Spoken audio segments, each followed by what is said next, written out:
Hello and welcome to another episode of BudgIT Podcast. My name is Nancy Odimego. Good to have you join us. Our discussion today would be more transparency and accountability being an element for good governance.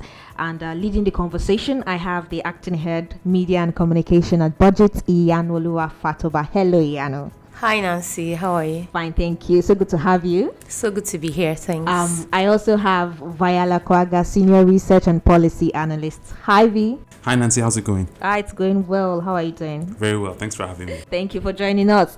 And last but not the least, we have the head extractive department at BudgIT Foundation, engineer Adejoke Akimbode. Hello, Adejoke. Hi Nancy. How are you? I'm fine, thank you. Let me also seize the moment to say happy International Women's Day, because the month of March, from the beginning till the ending, are for women. So Viola, I should say you are special for being in their midst today. Blessed am I amongst women.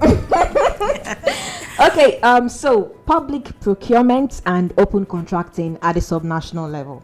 For one, I would say I'm excited about this conversation because I know for a fact that the civil society organization, the media, and the general public, this particular discourse is one that they actually look up to, and they actually feed off information from conversation like this. So let's have a look at what public procurement and open contracting entails in general, and I'll begin with you, Adejoke. Yeah, thank you, Nancy, for that question. Open contracting and public procurement cannot be is a very serious topic in Nigeria, and open contracting really is just for government to publish their contracts, from awarding of how they award their contracts to contractors. And this will make citizens to actually be able to monitor and evaluate contract implementation. Mm-hmm. It's just it's a strategy to increase contract transparency, basically, and the monitoring of contracts. And of course, there is a lot of benefits in terms of quality of governance, better value for money. It reduces corruption, and of course, service delivery will increase. And there is at the end of the day, it gets better development outcomes. Likewise, public procurement is the process through which public institutions actually carry out public functions, how they acquire goods and services to meet the identified needs of the citizens in a country, in a particular country. The benefits also cannot be overemphasized. It stimulates competition between companies when there is public procurement laws in the country, in states, and of course, it enables corporations to provide employment to citizens. Yeah. And you see, at the end of the day, there's a greater efficiency in the use of natural resources, right? So basically, that's just overall what open contracting and public procurement entails. Generally, yeah. All right, thank you for that. Now, you mentioned some benefits, but I also want Iyanu to actually speak more on the importance of open contracting, for transparency and accountability at the subnational level. Okay, thank you, Nancy, and thanks for the question. You're welcome. I think I'm particularly excited that we are talking about open contracting at the subnational level, because over time there have been very high demands on the federal government on their pressure. Exactly, there's a kind of pressure on the federal government, and then it's like there's no equal or commensurate pressure on the state government. And I sometimes think it's because citizens do not really know how to go about it, and conversations like this just helps them chart a pathway for demanding accountability and better procurement processes at the state level. And then speaking of some of the benefits of open contracting and public procurement, I think Adejoke has mentioned most of them, but I'll just kind of expatiate a little bit on some of those points. Okay, so I think one of the major advantages or benefits of open contracting is that it gives a clear picture of how the government is spending taxpayers' money. Okay. If I'm the one putting down money, then I would want to know what you're using my money for, right? Yes. So, and then if we have a process, that makes open government, spendings on projects and on some of these capital costs, it just gives a clear picture of, okay, this is what we are using your money for. And so we know that contracts specify the terms of agreement concerning implementation of projects, and it specifies what you want to deliver, how you want to deliver it, to whom you want to deliver it to, and then who is the contractor. And so if citizens have some level of information on some or most of these key components, it gives them the leverage and then the opportunity to know and then to ask the right questions about some of this some of those things. So simply put, it just helps the public to know what the government is using their money for. And then number 2, effective service delivery. When information about government spending is open to the public, it helps oversight bodies, including the citizens, to ask the right question, and they can effectively monitor the implementation of such projects to determine if they are getting value for money, and also to ensure that the terms of contract are adhered to in terms of quality of projects, timely execution of project, and so on. So if you know that this is what you're meant to get at this particular time, you are able to ask questions. If you are not getting it, or if the government is not doing as it promised. And I also think that there's meant to be a level of accountability between government units, that's the legislature and the executive, because the legislature should actually know and have information on spending made by the executive on projects that they have approved, right? And because of that, they can also serve as check and oversight body to check government activities, the executives activities, to know whether they are adhering to the terms of that approval of that particular project, right? And then also in this case, we can now talk about having a uniform information being available for both the citizens and the legislature, because there are times that what is available to the legislature is not what is available to citizens. So therefore, we're asking different questions and saying that we have not seen this. So in a case where there's uniformity of information, everybody can use that same information to now ask questions on delivery, allocations, implementation, distribution, and all of that. And then thirdly, blocking revenue leakages. Last year when we launched our 2021 State of State report, one of the of course COVID-19 happened, and then it affected revenues at the federal and state levels, right? And one of the ways, or one of the recommendations, was that states need to build their economies back, but also they also need to block revenue leakages, such that of course you guys don't have much coming in right now, so the little that you have to manage and optimize it. And one of the ways that we think that that would be possible is through having procurement processes, because one of the ways by which the greatest level of corruption or money laundering and all of those things happen is when there's opaque procurement processes at the subnational level. Right, so if we have open contracting processes and procurement laws, it helps to block revenue leakages. At least what you're doing is open. Nobody can take more than they should. Nobody can transfer more than they should, and then you see exactly inflate unnecessary. And lastly, of course, it reduces corruption, like we already mentioned. And one last point that I would make is from that TSA. Treasury single account. It also helps in some ways. So the TSA is not just an account, it's a set of protocols that links various accounts of state agencies and entities within the executive. So this way each state has information on what money is being disbursed for their capital project, and then because of that you can't say that I don't know how much is being disbursed from the state's treasury to for this particular project in my state. So I think I'll just stop there. I missed all the other numerous advantages of open contracting. Thank you so much, Iyanu. You mentioned effective service delivery, blocking revenue leakages, reducing corruption is also a given as one of the importance of open contracting. I'll come to Viola in a bit about democratizing, but first I would like to know Adejoke's opinion on this. How would you say the government have fared in making public procurement information available to citizens and the CSOs? We're not just talking about mere pictures right now, but we're also talking about probably formats that are usable and that can be analyzed for information purposes. Really, the government, they've actually made some effort. They made some efforts to make information public, to the citizens. And one prominent landmark that they've done when it comes to public procurement reforms in Nigeria is the introduction of the Public Procurement Act in 2007. And of course, the act was enacted to strengthen weakened public institutions in order to achieve good governance in public procurement. And this act actually has about 13 parts and 61 sections with a very broad aim of dealing exhaustively with all issues relating to transparency and integrity in public procurement. And the act actually also establishes the Bureau of Public Procurement. And this Bureau of Public Procurement is a regulatory authority which is actually responsible for the monitoring and oversight of public procurement. It harmonizes the existing government policies and practices, by regulating, setting standards, and of course, it also develops the legal guidelines and professional capacity for public procurement in Nigeria.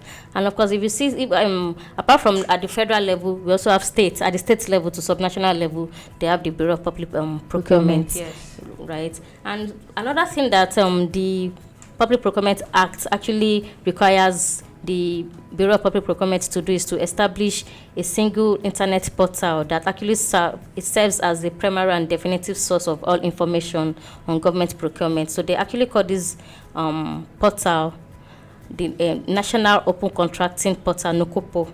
And of course, if you go to the website, if you just type NOCOPO, you actually see is actually available, the information that's available for citizens. The website actually, it wasn't just created by the government alone. So they did this website with the civil society organizations, right? So that it's not just the government just sitting down somewhere and creating the portal. They actually worked with CSOs who, CSOs are interested in public procurement, So they actually work together to create to design this website, and it's actually part of the when we talk about the Open Government Partnership, right? The National Action Plan of Open Government Partnership. So it's part of the commitment 2 of the National Action Plan. So it's one of the commitments. So it's something that the government, they've actually been able to fulfill that commitment when it comes to OGP. It's a great progress for the government, so far.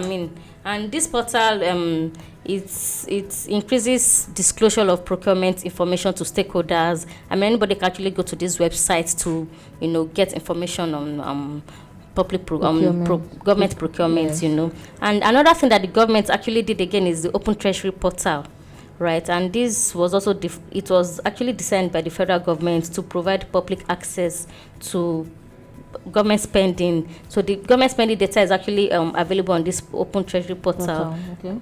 At the federal level and for ministries, for departments and agencies, so that daily treasury statements on government return expenditure is actually available on this portal, And the portal also increases transparency. It promotes accountability in public expenditure. You can always go there to get information on contracts when it comes to federal, but then this is at the federal level, and for ministries and MDs, like I said. So those are some of the steps that governments have actually taken to make contracts to be transparent in some sort of way to citizens. They could do more, but they made some progress. Yeah. So it is right to say that the government is quite commendable because they've created platforms whereby citizens can actually have access to this information. Of course, you can commend the government. So I think maybe one little hindrance is maybe the timely upload of this information, right? Yes. If you go to the Open Treasury Portal, I feel like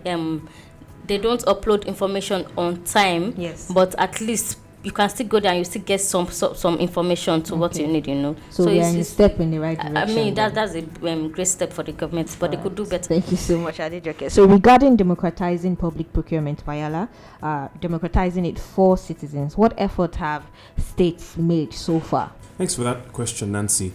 I think states in Nigeria have done considerably well.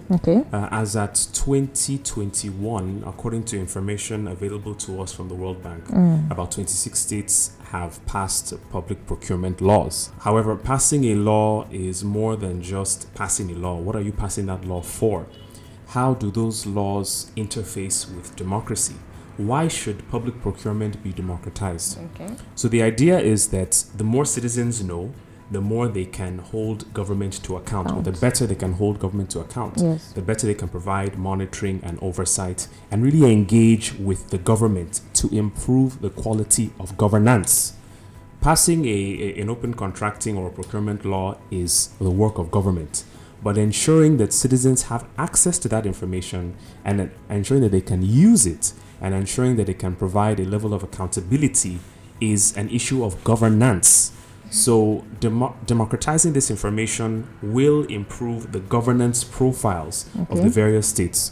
And as Adejoke has, quite comprehensively discussed procurement and contracting at the federal level, several states do have these laws. Edo State has a public procurement law. Lagos State has one. Oyo yes. State has one. River State actually has one.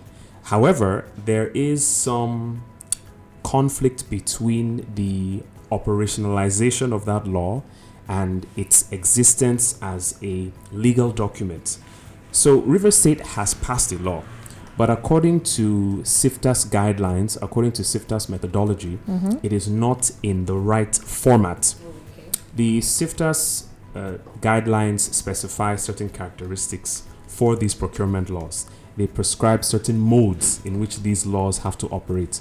For instance, there has to be a public procurement agency as well as a legislation. So while River State may have passed this law, it may not have an actionable body that oversees and administers procurement in that state. Again, in terms of the format of information, these laws may not be up to the world standard that the SIFTA's program is trying to ensure that Nigeria reaches up to. The open contracting data standards are is a program, actually, it's an application that sees to the uniformity and harmonization of contracting and procurement information. It's something that the governments of 30 nations around the world have actually used in their public procurement processes. And this means that anywhere you go, as long as it's a country that uses that OCDS format, you will know where to find information on health spending. You will know how information will be represented for spending on educational materials. You'll know how information will be represented on spending for wash or for nutrition. Yes. So it ensures predictability. It ensures that citizens can even use this information in comprehensible, machine-readable formats. Joke mentioned something about the timeliness of data at the federal level. I would also even add the format in which this data is presented. Yes. The SIFTA's recommendations and guidelines want to ensure that uniformity so that it can be easily accessible by citizens, thereby making it more democratized. You can publish information on your procurement portal. You may not even have a procurement portal. You may just mention these things on the radio. Maybe you call your Minister of Finance to have a discussion, and that's all they say. But you need to go several steps further to ensure that this information is broadly accessible. I'll round up by mentioning that states do need to take it a step further by joining the Open Governance Partnership. This is another means through which they can democratize this process of open procurement and open contracting, because Nigeria, as you know, is a federation, and states oftentimes have to domesticate these legislations or conventions or treaties, as the case may be. And for the Open Governance Partnership, it is a key piece of policy that needs to trickle down to the states to ensure that the platforms, the mechanisms, the reform inherent in the open government partnership trickles down to the level of the states, and they can as well buy into this broad set of governance reforms, basically to improve the very democracy that we're practicing. All right, thank you very much. You mentioned states taking it a step further. Thank you for that, but I think let me move over to Ianu on this one. Are there any legislation so far, probably at the national or at the subnational level, either level? Are there any legislation or policy that probably guides or mandates the MDAs to publish these information, these documents? According to that state of state report that I mentioned, we know that 16 states, as of last year, 2021, published, their procurement details about their contracts and all and stuff. But we are not really certain which of them published it as a result of a law, enforcing it, or I just as a result of policy. So policy can be ignored. But when people know that there are consequences, for not publishing or for not making open, they tend to give more. They tend to be more serious, about making this information open. But again, in terms of legislations, the FOI Act is supposed to provide, some level of guidance, for both national and state governments in this case. But there's a little bit of conflict right now on the FOI Act on the scope of adoption, whether it's, transcends the national to the subnational. And, because of that, some states are actually holding that, as like a point for saying that, okay, since FOI Act is not 100% applicable to state government, then they are not mandated, to obey, that act, to abide by it. Yeah. And then and based on that, I think that the judiciary would play a critical role in providing clarity as to what the coverage of the FOI Act entails. Okay. So until the Supreme Court makes a final statement on whether the act governs only the federal government or also governs the states, citizens will be confused and states will be able to slip away from the responsibility, maneuver their way. Yes. So the question we're asking now is that should states have to pass their own states FOI acts, Freedom of Information Act, to get them to commit to the ideals of it? Because and we need to really answer these questions fast, because the more we delay, the more states will be able to avoid responsibility, and the more we keep hammering on these issues. So CSOs, the citizens need to, partners, pressure groups, they need to call for more determination, and then a coherent and concise rule of adoption as far as FOI Act is concerned. And then the point still remains that procurement processes are one of the biggest areas through which we have revenue leakages, and then opacity and all, and states must find ways to adopt open contracting principles. And other states, I know that there are some states that are doing well in regards procurement laws and all, but other states needs to level up and measure up if they want to really say that they are committed to the ideals of open government partnership. Well, do you want to throw a thing or two? Yes, I mean, Iyanu has basically trashed the issue. She really touched on something very fundamental to the operation of public procurement principles, this issue of jurisdiction. Now, there are two conflicting Supreme Court judgments on the applicability of the Freedom of Information Act. And as Iyanu rightly pointed out, some states hide under the Supreme Court judgment that says it does not apply to the states, while others, like Ekiti State, apply the judgment of the Supreme Court that said it does apply to states. So until there's a final pronouncement, just like she said, states will continue to avoid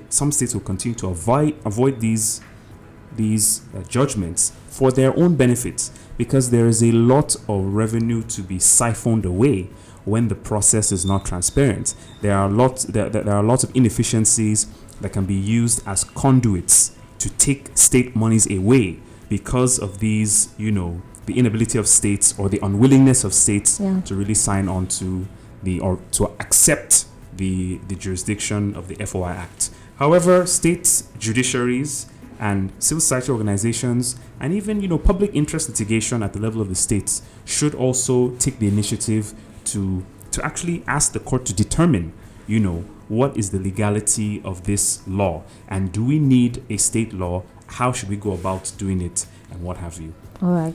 Thank you so much. So we should call for more, like Iyanu said, call for more determination and coherent rule of adoption, really.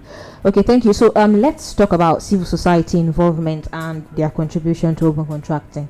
CSOs like BudgIT Foundation. Adejoke, in what way is BudgIT supporting the state government to achieve open contracting, if there are any internal processes that facilitate the adoption at the subnational level? Really, our BudgIT, one of our core objectives is actually to ensure that citizens' involvement in governance is very, very high, So, and it's not just enough to point fingers. We want citizens to be aware of real-time government expenditure and revenue processes. And of course, the government's involvement in open contracting is key to making this beyond fiction. We just don't want to sit in our offices and talk about this. We want citizens to actually take charge, take ownership of asking questions when it comes to expenditure and how government actually spend our revenue in the country, right?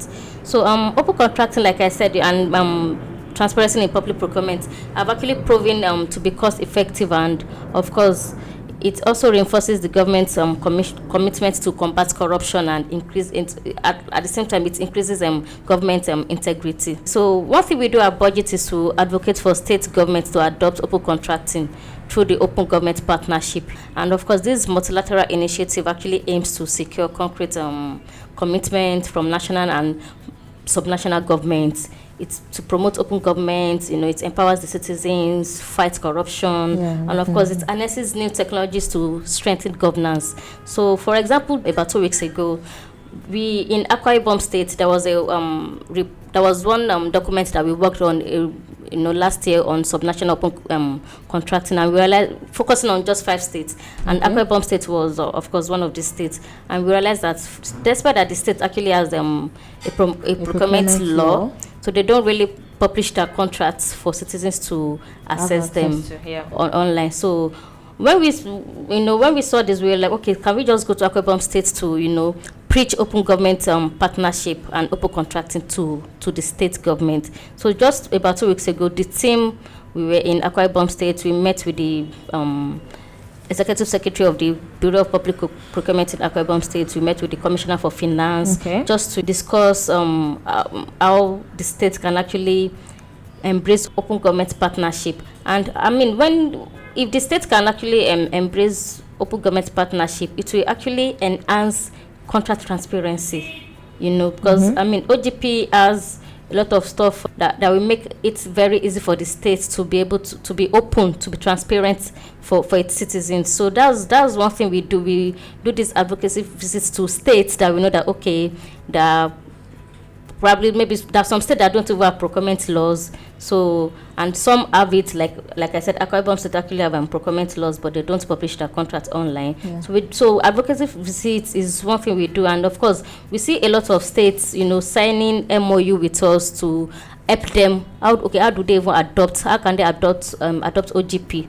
So many states have actually signed MOU with BudgIT, and so that's how we actually try to bring states on board when it comes to achieving open contracting. And of course, we really don't do is one person cannot do it alone, right? So it's not like maybe only BudgIT. So we have other CSOs too, working with states, trying to bring states on board. I mean, our visitation, we did it alongside with policy alerts, not just BudgIT alone. So BudgIT and policy alerts, basically, we were on the trip together to make this advocacy. So I think that's one thing. That's how we try to bring government on board to embrace open contracting, really.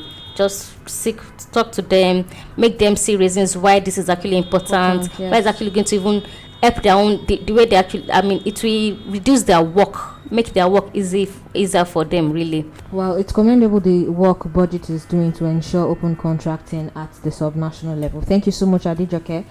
So, Viola, what is the procurement process at state level like? Well, first, let me ask if you're aware of the processes, and if yes, would you describe the process as being a clear line, down to the conclusion of the project? Yeah, thanks for that question. So procurement and contracting is meant to be a very linear process. Okay. And it involves the purchase of infrastructure, the purchase of services, and what have you.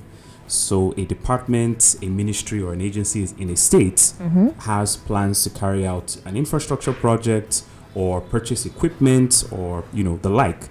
And they raise, their internal documentation for that process.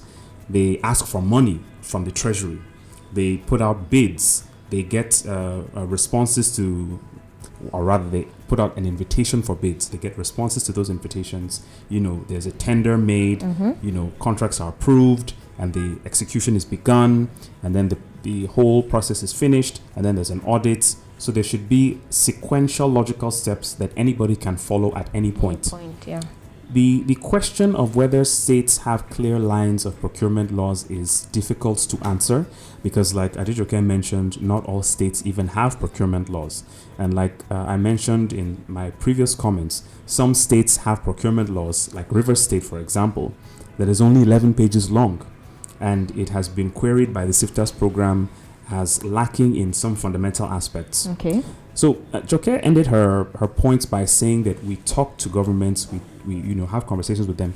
This is the main thrust of what we do as civil society organizations. Governance should be a conversation where you can talk to people, you can hear what they have to say, you can look at the strength and structure of their arguments and see how these things will benefit you and your citizens in the long run. For states, the importance of having clear lines of public procurement are critical even for their own legitimacy as states.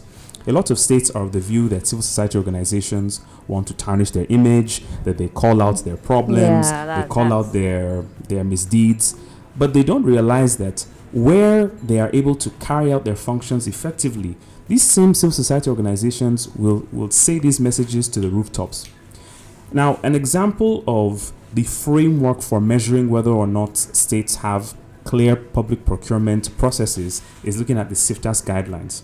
So for CIFTAS, they state that, or the expectation, a state should have public procurement laws, states should have public procurement agencies, states should publish their contracts.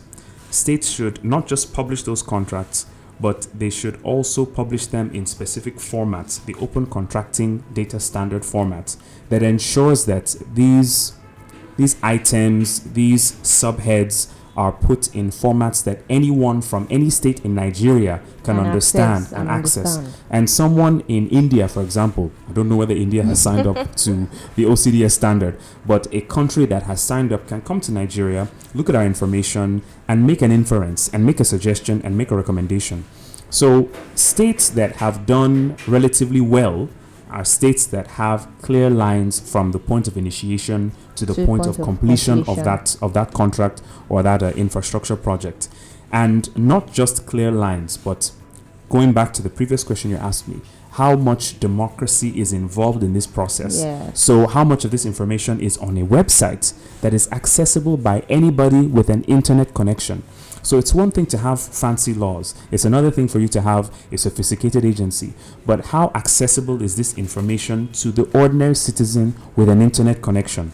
Until you can answer that question, without leaving any stone unturned, then these procurement processes may pass the muster test on first glance, but looking at how integrated they are in the civil society process, in the governance process, a lot of states would really fall short in that regard. All right, thank you, Viola. Interesting conversation. So, Iyanu, going forward, what should we expect from BudgIT regarding open contracting? I mean, just like Adejoke and Viola have, I think they did justice to, that question, talking about what BudgIT has been doing, and then how we've even gotten a lot of state government to, sign up through memorandum of understandings, open government partnership, and, open alliance and all of that. So I think we've made considerable progress, right? But again, we can't make too much progress, and you can't do too much when it comes to, because like we said, we still have a very, very long way to go, in making states adopt and then signing up to the ideas of, procurement processes and open contracting. So, but what I would say is that for BudgIT, continuous engagement with states and citizens, and helping them see the benefit of, open contract. Like he said, sometimes the government thinks that we just want to, be able to see what they are doing wrong, so that we can start shouting and stuff. But that's actually not the aim. The aim is that we want to foster, an environment and a state where openness and, transparency, accountability is the order of the day. And that way it becomes easy for you. It's not even just for you, even for all the parastatal state agencies and all. You can at least monitor and see what each state, is each agency actually is up about when it comes to spending. So I think one of the ways we can equally foster this is to continually make them see the benefits, and engage dialogue, and I see that sometimes most of them, they are actually very averse, because they see you from afar, like, BudgIT is that watchdog that always shouts down on them. But by the time we invite them for a dialogue session, and then we have a conversation on why it is that we're exactly doing what we are doing, they begin to see reasons with us, and then they are also now interested, like, okay, how can we, and then we see it as a partnership. You do your you execute your end, and then we also would see to it that we do our part. So we also need to find a way to move beyond, because I think that the CIFTAS program actually helped a little bit in making states open, with regard certain metrics, because of course there are incentives.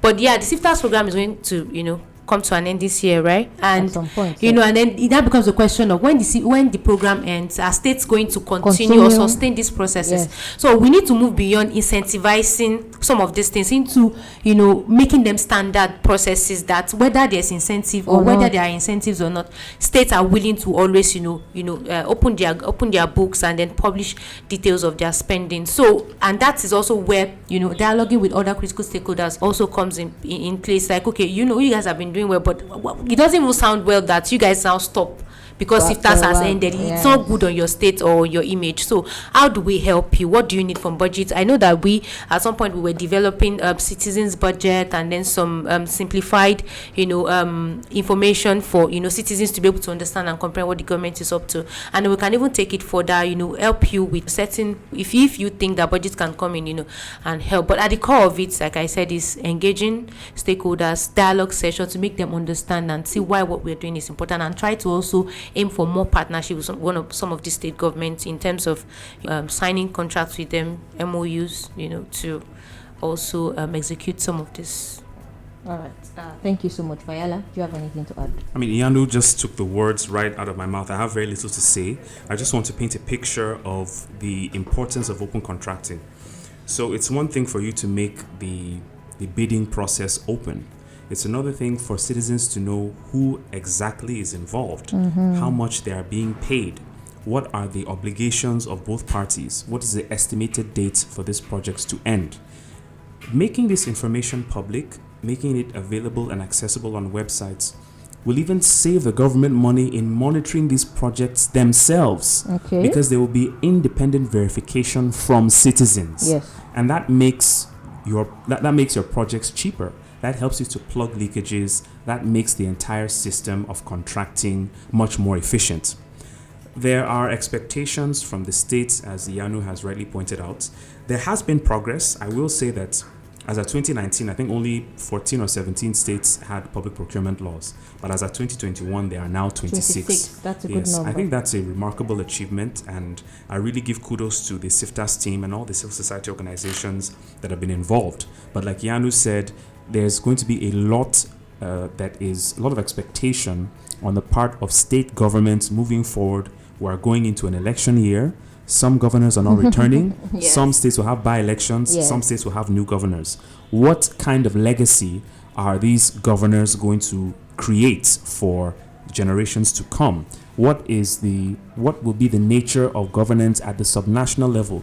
We all like to point fingers at the federal government. Yeah. The federal government's doing this, the federal government's doing that. We also need to put an equal amount of attention on the state governments, especially seeing as, with this whole controversy about subsidy and its likely removal, it will mean that there is going to be far less money available for states. How efficient, how effective, how well will they manage their scarce resources? And finally, I would like to also commend citizens for the little work or the large work that they do by engaging with their representatives, by engaging with their executives, by writing letters, by asking questions. We commend you for that, and we ask that you continue to do so. All right, thank you so much, Viola. Interesting conversation, by the way. Thank you, Nancy. Thank you so much, Iyanu Fatoba. Thank you, Nancy. Thank you, Adejake Akimbode. Thank you, Nancy. That was Viola Kwaga, Senior Research and Policy Analyst at BudgIT Foundation.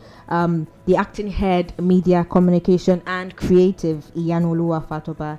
And we also had the head of Extractive Department, Engineer Adejake Akimbode, and they took us through public procurement and open contracting at a subnational level. I'll say this is a good place for us to draw the curtain. The conversation continues on our social media platforms. It's at BudgIT NG across all Twitter, Facebook, Instagram. So let's keep the conversation coming in. The comments are also welcome. Don't forget to like, share, and spread the word of open contracting, because it's very important. And also expect the next one, the part 2 of the sequel to this very conversation. My name is Nancy Odimegu. Until next time, do have a lovely day.